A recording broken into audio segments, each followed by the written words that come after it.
What's up, guys? Welcome to another video of DevTalks with your host Travian, where we talk about everything engineering and technology wise. In this video, we actually have an article.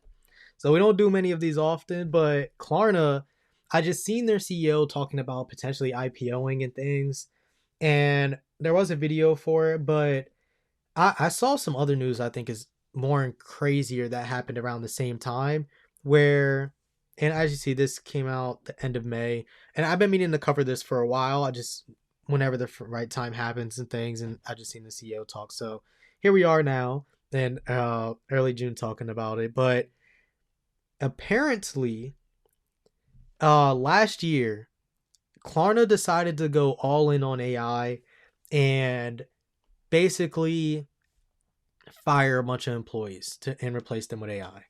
Well, it turns out that now, after firing around 700 people for AI, Klarna now wants to hire them back. Tons of Klarna users would enjoy working for us, apparently the CEO said. Um, but apparently they're looking to hire these people back, and we're going to kind of read through this article really quick and see why this may be. So it first says Klarna backpedaling after cutting hundreds of human jobs and replacing them with artificial intelligence.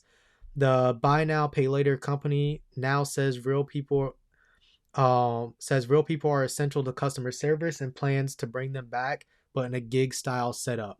So when I look at this, what do I take it as is maybe they don't need 700, but they need a little bit more to kind of have this human aspect.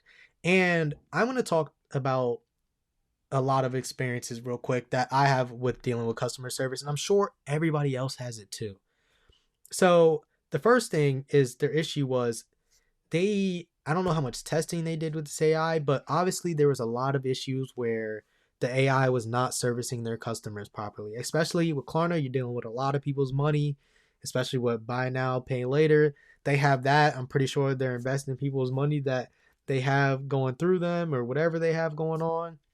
But when it comes to dealing with that, customers were probably not able to resolve a lot of their customer service issues, and then there wasn't enough human support on the back end. And I remember when we used to make phone calls, right? And we used to be on the phone and we would listen to the voice message options, and we have to listen to the options, but there wasn't one to talk to the operator. You know what people do? 000 operator, operator, operator, spamming zero and asking for the operator so they can get a real human on the phone to help them. Because the problem is AI cannot help us efficiently as humans, especially if stuff is not worded the correct way. Especially the chatbot AIs. Really bad for customer service. It is better to type to an actual human on those chatbots than the AI. And the reason why I say that is because what AI does is it asks you for what your problems are, and it will give you some articles or something to look at or for potential solutions or fixes, right? Now, mind you, that might help a good amount of people. So having the AI a part of Klarna is probably a good idea because it's saving a lot of time so that the actual people who work at Klarna for customer service are spending their time on a lot bigger issues rather than quick fixes that AI can just help them with. For my experience, I was dealing with an issue and I was trying to find a solution. And whenever I put in the phrases, the bot was never giving me what I needed to do. I had to go try to find a real person to talk to, because when you talk to a real person, it helps you, especially with English. English is such a complex language to really understand and know what we're going through. And a lot of times, some humans don't know what other humans be trying to say that speak fluent English. So how is this AI system going to be able to do the same thing? It's not going to be able to at all. Especially if humans have troubles communicating properly, AI and humans is going to be just even worse, especially for some major issues where understanding just isn't there yet. So you need that human element, because also humans are social creatures. You're going to always need the human element. And I'm really curious if there's going to be some kind of quota thing where companies are going to need to retain a certain amount of humans to work along AI, whether that's robots in the police force. Hey, how many humans police officers, how many robot police officers do we have? And things, and them working together. Who knows what kind of things are going to come out of this future that's we're growing into extremely fast. Who knows what that's really going to turn into? I don't know. Nobody knows. It is what it is, and we're gonna all learn from it and grow from it as time goes on and adapt to whatever system we're put in. But as social creatures, we need to be able to speak to other humans and be able to help get stuff done. It's just a lot easier when talking to somebody rather than having AI trying to help us and deal with it, especially if it's not proficient enough. And I'm sure that's what happened with them, and that's why they're wanting to hire a lot of people back, especially if they're planning on going IPO, because they don't want to have these issues after IPOing and end up tanking their stock and their money. So they're going from all in on AI to human reboot. Apparently, the CEO, Sebastian, he was eager to make the company OpenAI's guinea pig. So he wanted Klarna to work with OpenAI and OpenAI to bring in their product fully to help elevate them to where they can cut on costs.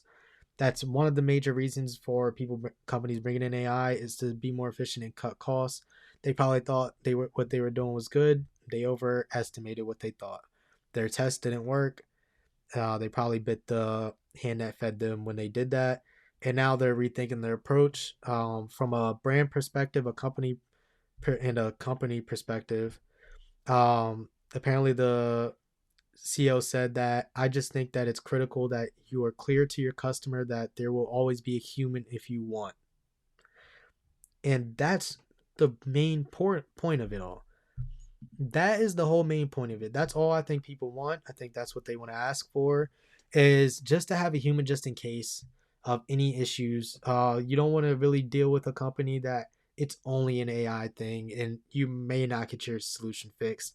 And one of the reasons why I say this is also in my working experience, some of the best issues are fixed in a 10-minute phone call, 10 to 30-minute phone call.